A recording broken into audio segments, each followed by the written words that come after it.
ప్రజల పక్షాన నిలబడి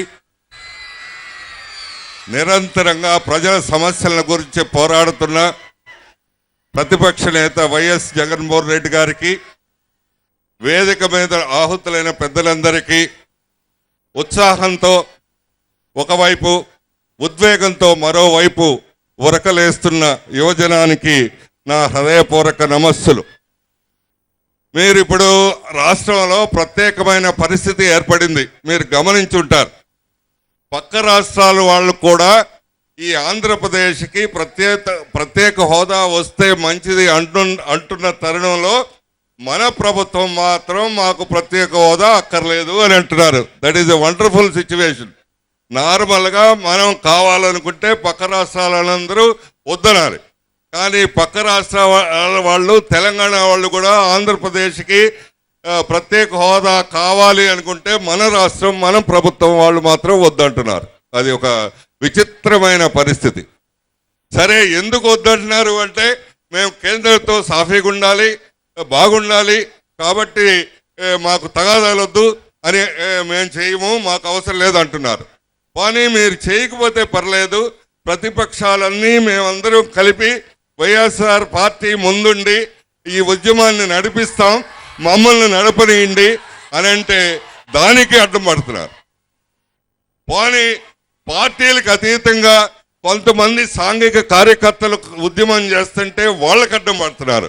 ఇంతకంటే విచిత్రమైన పరిస్థితి ఈ దేశంలో ఏ రాష్ట్రంలో కూడా ఉంటుందని నేను అనుకోను. మనం చేయము, మనం వేరే వాళ్ళకి చేయలేము, వేరే వాళ్ళకి అడ్డం పెడతాం, వేరే వాళ్ళకి ఇబ్బందులు కలిగిస్తాం. ఇది చాలా చాలా భయంకరమైన పరిస్థితి ఎవరు ఊహించినా సరే. అయ్యా, ప్రస్తుతం ప్రత్యేక హోదా ప్యాకేజీ మీకు యువకులకి కావాలి. 3-4 సందర్భాలు. ఎందుకు అని అంటే పరిశ్రమలు రావాలి, మీకు ఉద్యోగాలు రావాలి. ఉద్యోగాలు ఇప్పుడు మరీ మరీ మరీ మరీ అవసరం. ఎందుకు అంటే ఒకవైపు అమెరికా కూడా మూసివేశారు, మరోవైపు ఈ లోకల్గా మనకు ఉద్యోగాలు వస్తేనే మీ భవిష్యత్తు బాగా అవ్వటానికి అవుతుంది. అది అవ్వాలంటే పరిశ్రమలు రావాలి. పరిశ్రమలు రావాలంటే సిఐఏ పెడితే, లేకపోతే సమావేశాలు పెడితే, పేపర్లో ప్రకటనలు ఇస్తే రావు. వాళ్ళకి రాయితీలు ఇస్తే, ప్రత్యేక హోదా ఇస్తే, ప్రత్యేకంగా వాళ్ళని ట్రీట్ చేస్తే వస్తాయి. ఈ 2 సంవత్సరాల్లో 2 సమావేశాలు పట్టారు, కనీసం 5%, 10% కూడా పరిశ్రమలు రాలేదు. ఇట్లా అయితే మీ భవిష్యత్ అంతా సర్వనాశనం అయిపోతా ఉంది. కాబట్టి ఉద్యమించాల్సింది రాజకీయ పార్టీలు కాదు, మీరు యువకులుగా మీరు ఉద్యమించాలి. ఇది మీ భవిష్యత్తు, మీ జీవితానికి సంబంధించింది. మరో అంశం, మనం అన్నిటికంటే ఆత్మాభిమానం చాలా గొప్పగా ఉండాలి. కానీ రోజు చేస్తున్న ప్రభుత్వం చేస్తున్న ఆలోచనలు ఏ తీరుగా ఉన్నాయంటే, మనం ఇక్కడ ఏదైనా కట్టడానికి జపాన్ వాడు రావాలి, సింగపూర్ వాడు రావాలి, లండన్ వాడు రావాలి. మనం తెలివి తక్కువ వాళ్ళము, మనం ఏం చేయలేము, మనకు తెలివి లేదు, మనకు ప్లాన్ లేదు, మనం ఏం చేయలేము. అది రోజు చెప్తున్న మెసేజ్. వాళ్ళతో కళ్ళ మీద పడి వాళ్ళ ప్లాన్స్ తెచ్చుకోవాలి.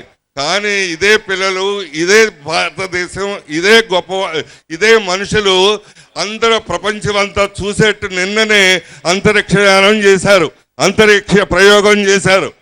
కాబట్టి మన ప్లాన్స్కి సింగపూర్ వెళ్ళాలా, ప్లాన్స్కి లండన్ వెళ్ళాలా, ప్లాన్స్కి జపాన్ వెళ్ళాలా, మనకు తెలివి ఉంది, మనం చేయగలం, మనం బ్రహ్మాండంగా చేయగలం.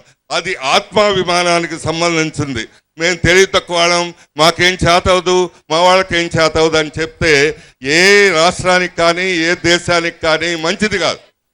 సో దయచేసి ఈ 2 విషయాలు, ఒకటి యువకులకు కావాల్సిన ప్రత్యేక హోదా, మరొకటి ఆత్మాభిమానంతో వ్యవహరించాలని ఈ ప్రభుత్వం గుర్తుపెట్టుకుంటే, గుర్తుండి పెరిగితే, ఈ యువకుల్ని ఉత్తేజపరిస్తే, ఈ యువకుల్ని బాగా మంచిగా చేయగలిగితే మీ అందరికీ ఉద్యోగాలు వస్తాయి, మీ అందరికీ భవిష్యత్తు బంగారంలాగా ఉంటుంది. అట్లా ఉండాలని మనస్ఫూర్తిగా ఆశిస్తూ జగన్మోహన్ రెడ్డి గారికి మరోసారి ధన్యవాదాలు తెలియజేస్తాను.